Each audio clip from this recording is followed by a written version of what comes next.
ونسلم على رسوله الكريم أما بعد فأعوذ بالله من الشيطان الرجيم بسم الله الرحمن الرحيم إنا أرسلناك بالحق بشيرا ونذيرا ولا تسأل عن أصحاب الجحيم ولن ترضى عنك اليهود ولا النصارى حتى تتبع ملتهم قل إن هدى الله هو الهدى ولئن اتبعت أهواءهم بعد الذي جاءك من العلم ما لك من الله من ولي ولا نصير صدق الله مولانا العظيم اللهم صل على سيدنا ومولانا محمد وعلى آل سيدنا ومولانا محمد وبارك وسلم۔ بے شک ہم نے آپ کو بھیجا ہے حق کے ساتھ، اس حال میں کہ آپ خوشخبری سنانے والے ہیں اور خبردار کرنے والے ہیں، اور آپ سے نہیں پوچھا جائے گا جہنم والوں کے متعلق۔ ولن ترضا، اور ہرگز نہیں راضی ہوں گے، خوش ہوں گے آپ سے یہود اور نہ نصارہ، یہاں تک کہ آپ اتباع کریں ان کی ملت کی، ان کے دین کی۔ آپ فرما دیجئے یقیناً اللہ کا بتایا ہوا راستہ ہی سیدھا راستہ ہے، ہدایت کا راستہ ہے۔ وَلَئِنِ اتَّبَعْتَ أَهْوَاءَهُمْ، اور اگر آپ نے ان کی خواہشات کی پیروی کی بعد اس کے کہ آپ کے پاس علم آ گیا، نہیں ہوگا آپ کے لیے اللہ کی طرف سے کوئی دوست اور نہ کوئی مددگار۔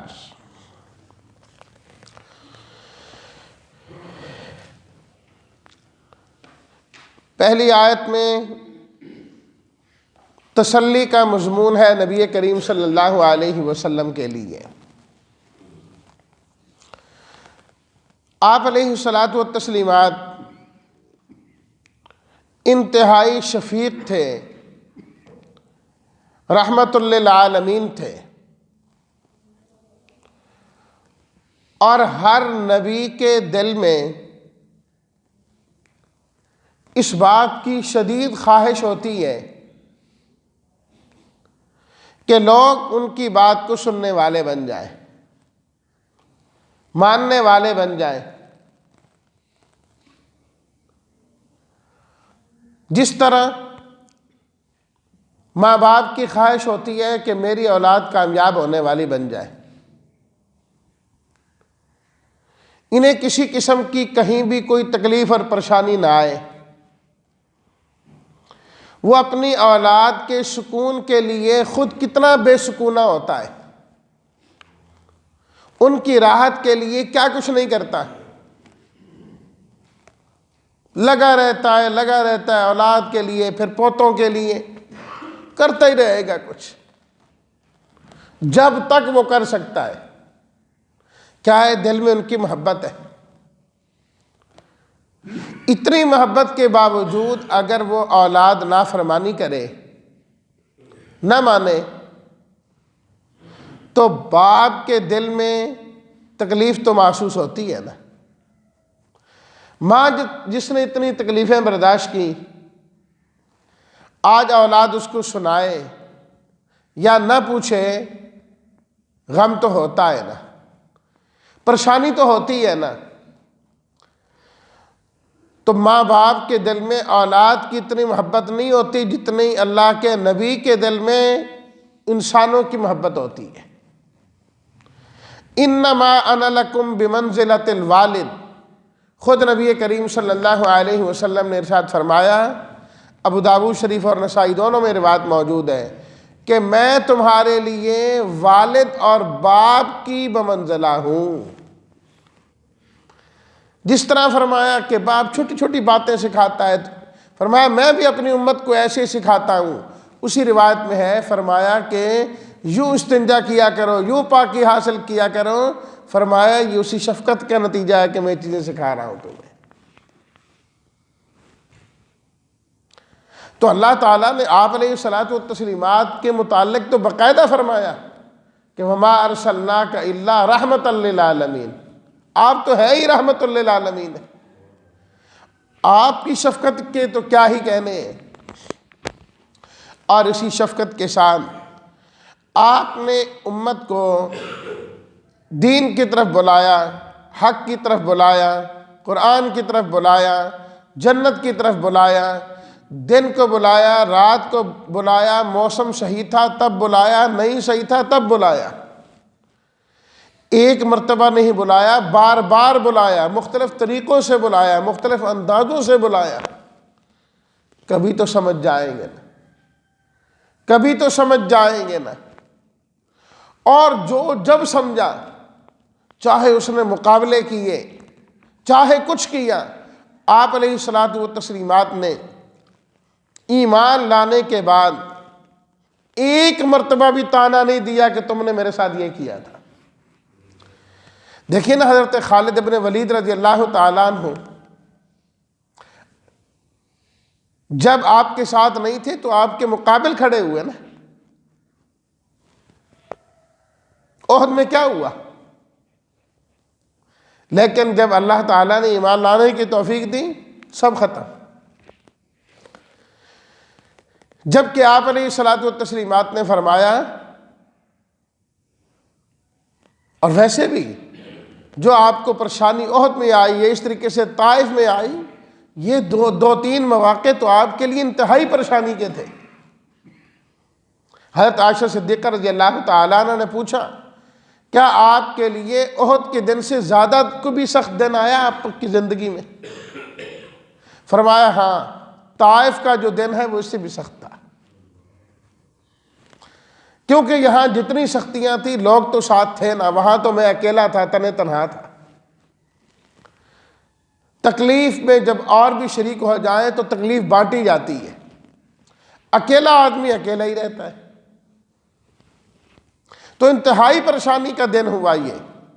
آپ علیہ الصلاۃ والتسلیمات کے چہرہ انور میں خود کی وہ کڑیاں چبھی، آپ کے دندان مبارک شہید ہوئے، سب کچھ ہے۔ سپہ سالار تو ادھر حضرت خالد بن ولید تھے نا، لیکن ایمان لائے تو آپ علیہ الصلاۃ والتسلیمات کی شفقت، مہربانی دیکھیے، آپ نے کبھی ایک مرتبہ بھی طعنہ نہیں دیا ان کو۔ حضرت وحشی بن حرب کو دیکھ لیجیے رضی اللہ تعالیٰ عنہ، حضرت امیر حمزہ رضی اللہ تعالیٰ عنہ کے جو قاتل ہیں، ایمان لائے، آپ نے فرمایا بالکل ایمان قبول ہے، بالکل قبول ہے۔ تو جب دل میں اتنی شفقت ہو، اتنی نرمی ہو، اور جس کے لیے اتنی نرمیاں ہیں وہ نہ مانے تو دل مغموم ہوتا ہے، دل پریشان ہوتا ہے۔ تو اللہ تعالیٰ اس لیے آپ علیہ الصلاۃ والتسلیمات کو قرآن مجید میں جا بجا تسلی دیتے ہیں۔ میرے حبیب آپ پریشان کیوں ہوتے؟ فاصبر، آپ صبر کریں، ان وعد اللہ حق، اللہ کے وعدے سچے ہیں، ہم نے آپ کو غالب کرنا ہی کرنا ہے۔ هو الذی ارسل رسولہ بالہدی ودین الحق لیظہرہ علی الدین کلہ، آپ کے جو مخالف ہیں وہ ناکام ہوں گے ہی ہوں گے، آپ پریشان کیوں ہوتے؟ فلعلک تارک بعض ما یوحی الیک، کیا آپ وحی کا کوئی حصہ چھوڑ دیں گے ان کی وجہ سے؟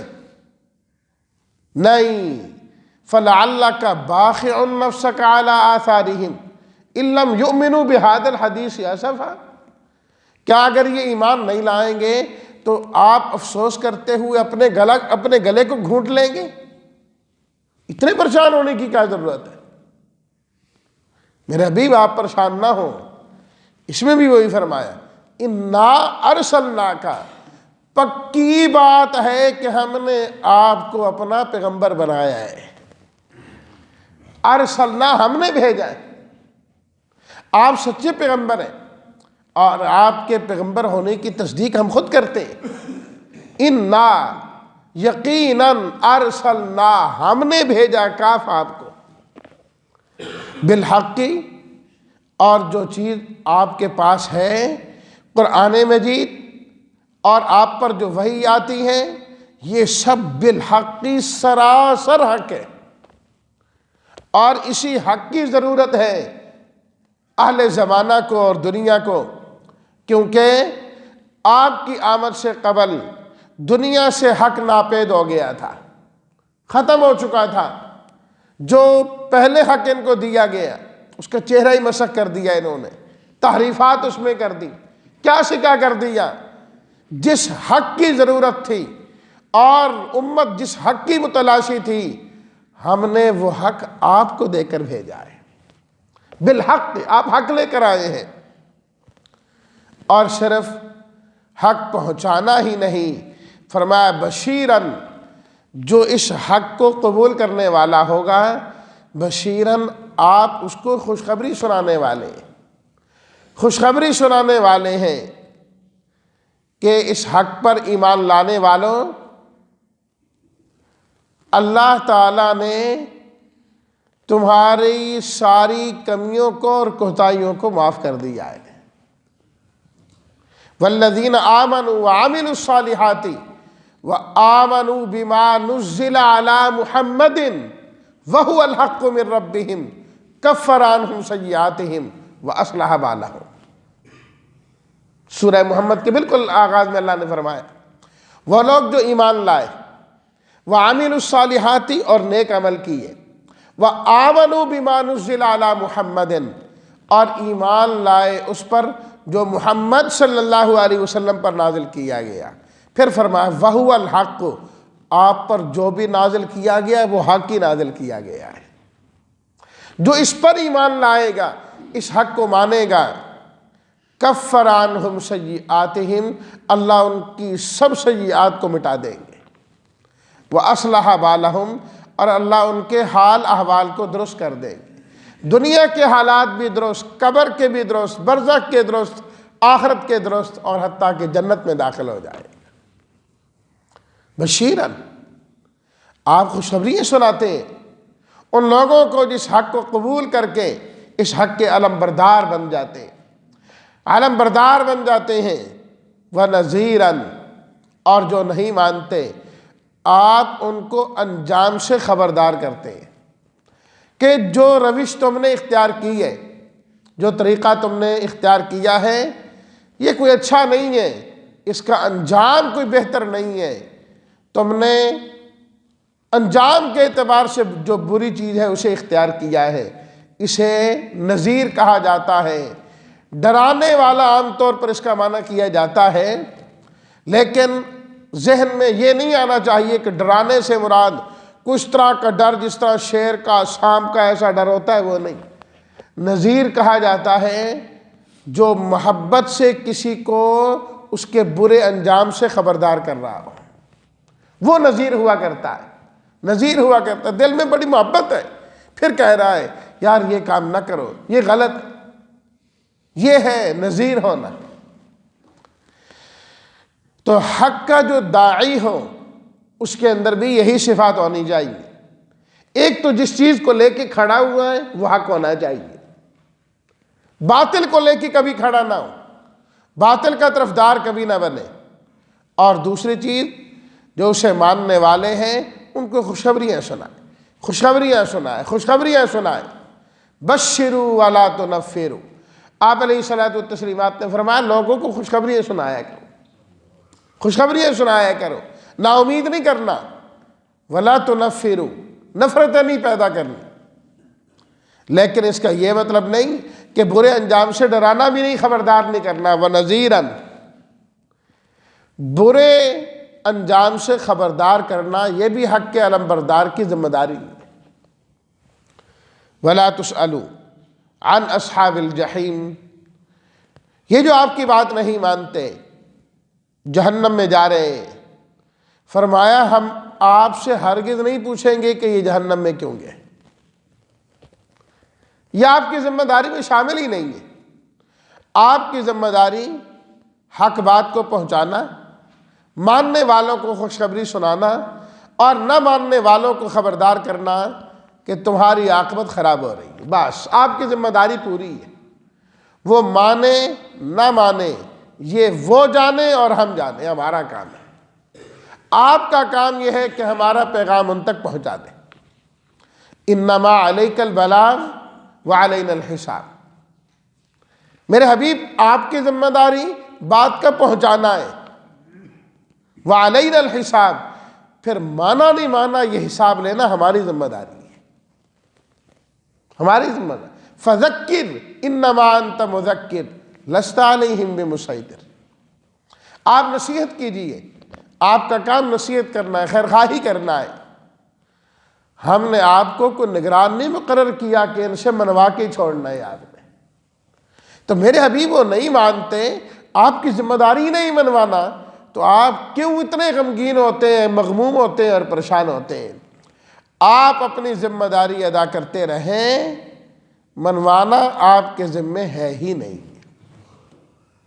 اور یہی ہے حق کے داعی کی ذمہ داری ہے کہ اللہ کا پیغام بندوں تک پہنچانا ہے، بس ختم۔ پہنچانے کے بعد وہ مانے نہ مانے اس کی ذمہ داری ہماری نہیں ہے۔ وَلَن تَرْضَىٰ عَنْكَ الْيَهُودُ، دوسری آیت فرمایا کہ خاص طور پر یہ جو اہل کتاب ہے، یہ اب اس درجے میں جا پہنچے ہیں کہ یہ آپ کے دین کی اور ملت کی پیروی کرنے لگے، یہ نہیں ہو سکتا۔ اب یہ تو یہ چاہتے ہیں کہ یہ سب لوگ ہماری پیروی کرنے والے ہو جائیں۔ وَلَن تَرْضَىٰ عَنْكَ الْيَهُودُ وَلَا النَّصَارَىٰ، فرمایا کہ یہ یہود و نصارہ کبھی آپ سے راضی نہیں ہوں گے، حَتَّىٰ تَتَّبِعَ مِلَّتَهُمْ، جب تک کہ آپ ان کی ملت کی اتباع کرنے والے نہ بن جائیں، ان کے دین کی پیروی کرنے والے نہ بن جائیں۔ اس لیے اس خواہش کو دل سے نکال دینا چاہیے کہ ہم یہ کریں گے، یہ کافر ہم سے راضی ہو جائیں گے، خوش ہو جائیں گے، ہم فلاں پابندی لگائیں گے، بس ہمیں پیسے بھی دے دیں گے اور ہمارے دوست بھی بن جائیں گے۔ یہ خام خیالی ہے، کچھ بھی کر لیا جائے، یہود و نصارہ ایمان والوں سے کبھی خوش ہو ہی نہیں سکتے۔ اور آپ دیکھ لیں، تاریخ گواہ ہے اور پاکستان کی تاریخ اس بات کی گواہ ہے کہ سب کچھ کرنے کے باوجود ان کا ہمیشہ یہی مطالبہ ہوتا ہے، اور آگے جاؤ، اور آگے جاؤ، ڈو مور، اور آگے جاؤ، ابھی نہیں۔ فرمایا یہ ابھی نہیں، یہ ختم ہوگا ہی نہیں ان کا۔ یہ اسی دن خوش ہوں گے جس دن یہودی باقی بن جائیں یا باقی لوگ عیسائی بن جائیں، تب عیسائی دنیا خوش ہوگی۔ انسان یہ چاہے کہ ہم انہیں خوش کریں اور کرسمس میں ان کے ساتھ شریک ہو جائیں، ان کی بات گاہوں میں چلے جائیں، بس یہ مل جل کے رہیں، فلاں کر کے رہیں، یہ آپ کے دل کی تسلی تو ہو سکتی ہے، اللہ کا قرآن کہتا ہے یہ ان کے دل کی تسلی نہیں ہو سکتی، اور تم اپنا دین برباد کر رہے ہیں ان کے پاس جا کر۔ جس طرح کل جمعے میں میں نے عرض کی یہ بات کہ کبھی نہیں ہو سکتا، ہو ہی نہیں سکتا۔ قُلْ إِنَّ هُدَى اللَّهِ هُوَ الْهُدَىٰ، بظاہر تو خطاب اس آیت میں نبی کریم صلی اللہ علیہ وسلم سے کیا جا رہا ہے، لیکن آپ کے ذریعے مراد آپ کی امت ہے۔ قُلْ إِنَّ هُدَى اللَّهِ هُوَ الْهُدَىٰ، میرے حبیب آپ فرما دیجئے جو راستہ اللہ نے بتا دیا ہے وہ ہدایت کا راستہ ہے۔ یہود و نصارہ جو چاہیں اور وہ جو بتلائیں وہ راستہ کبھی ہدایت کا نہیں ہو سکتا۔ تو ان کی ملت کی اتباع سے وہ خوش ہوں گے، ان کی ملت کی اتباع تو ایک ایمان والا کر ہی نہیں سکتا۔ کیوں؟ وہ گمراہی ہے اور اسلام ہدایت ہے۔ یہ کیسے ہو سکتا ہے کہ انسان ہدایت چھوڑ کر گمراہی کے پیچھے چلا جائے؟ وَلَئِنِ اتَّبَعْتَ أَهْوَاءَهُمْ، دوسری بات کہ اگر آپ نے ان کی خواہشات کی اتباع کی علم آنے کے بعد، تو اللہ کی طرف سے آپ کا دوست اور مددگار کوئی نہیں ہوگا۔ یعنی اس جملے میں اللہ نے 3 رکاوٹیں ذکر کی ہیں ان کی ملت کو نہ ماننے کی۔ سب سے پہلی چیز، اتبعت اہواءہم، یہود و نصارہ کا جو دین ہے وہ تو خواہشات کا مجموعہ ہے، وہ دین رہا ہی نہیں ہے، وہ تو خواہشات کا مجموعہ ہے۔ جب اللہ نے نازل کیا وہ اللہ کا دین تھا، اب اللہ نے اس دین کو منسوخ کر دیا، ایک۔ نمبر 2، اس دین میں انہوں نے اپنی طرف سے تحریف کر دی، تغیر و تبدل کر دیا، جس حکم کو چاہا نکال دیا اور اپنی طرف سے جس کو چاہا اس میں گھسیڑ دیا، اس میں ڈال دیا۔ اب یہ دین عیسیٰ نہیں رہا، یہ دین موسیٰ نہیں رہا، جو ان کے پاس ہے اہواءہم، یہ ان کی ان خواہشات کا مجموعہ ہے، اور اپنی خواہش یا کسی کی خواہش کا اتباع کرنا تو نیری گمراہی ہے، یہ تو ہے نیری گمراہی ہے، تو اس لیے ان کی اتباع نہیں ہو سکتی۔ دوسری بات، جاءک من العلم، آپ کے پاس تو علم آ گیا، قرآن آ گیا، قرآن کی موجودگی میں کیا مجال ہے کہ انسان کسی اور چیز کی پیروی کرے؟ وحی آ گئی، اللہ نے وحی کے ذریعے یہ قرآن نازل کر دیا، قرآن ہدایت موجود ہو، روشنی موجود ہو، تو یہ تو ایسے ہی ہے کہ انسان چمکتے ہوئے سورج کو چھوڑ کر اپنا ایک چراغ جلا کر جو ہے وہ بیٹھ جائے کہ میں نے یہاں پر بیٹھنا ہے۔ کتنی بڑی کم عقلی ہے رب کا روشن چراغ چھوڑنا جو قرآن کی صورت میں ہے، اسے انسان چھوڑ دے اور باقی چیزوں کی پیروی کرنے والا بن جائے۔ اور نبی کریم صلی اللہ علیہ وسلم کا واضح فرمان موجود ہے ترمذی شریف میں، وَمَنِ اتَّبَعَ الْهُدَىٰ فِي غَيْرِهِ أَضَلَّهُ اللَّهُ، جو اللہ کے قرآن کو چھوڑ کر کہیں اور ہدایت تلاش کرے گا اللہ اسے گمراہ کر دیں گے۔ تیسری چیز، مَا لَكَ مِنَ اللَّهِ مِن وَلِيٍّ وَلَا نَصِيرٍ، جو ان کی پیروی کرے گا وہ اللہ کے عذاب میں گرفتار ہو جائے گا، اللہ کے عذاب میں پکڑا جائے گا، اور اس طرح پکڑا جائے گا کہ اللہ کی پکڑ سے اسے کوئی بھی نہیں چھڑا سکے گا، نہ اس کا کوئی دوست چھڑا سکے گا، نہ اس کا کوئی مددگار چھڑا سکے گا۔ تو اس لیے پیروی ان کی بالکل محال ہے، تمہارے دوست ہو نہیں سکتے۔ یہ منہ سے محبت کے دعوے کرتے ہیں، دلوں میں بغض چھپا ہوا ہے۔ فرمایا کہ اتباع کرو اس حق کی جو آپ علیہ الصلاۃ والتسلیمات کو دے کر بھیجا گیا ہے، اسی میں اللہ نے ساری خیریں اور خوبیاں رکھی ہیں۔ اللہ ہم سب کو قرآن مجید کا سچا متبع بنائے، اور ہم سب کو اللہ تعالیٰ ان تمام چیزوں سے بچائے جن سے اللہ کا غضب نازل ہوتا ہے۔ وآخر دعوانا ان الحمد للہ رب العالمین۔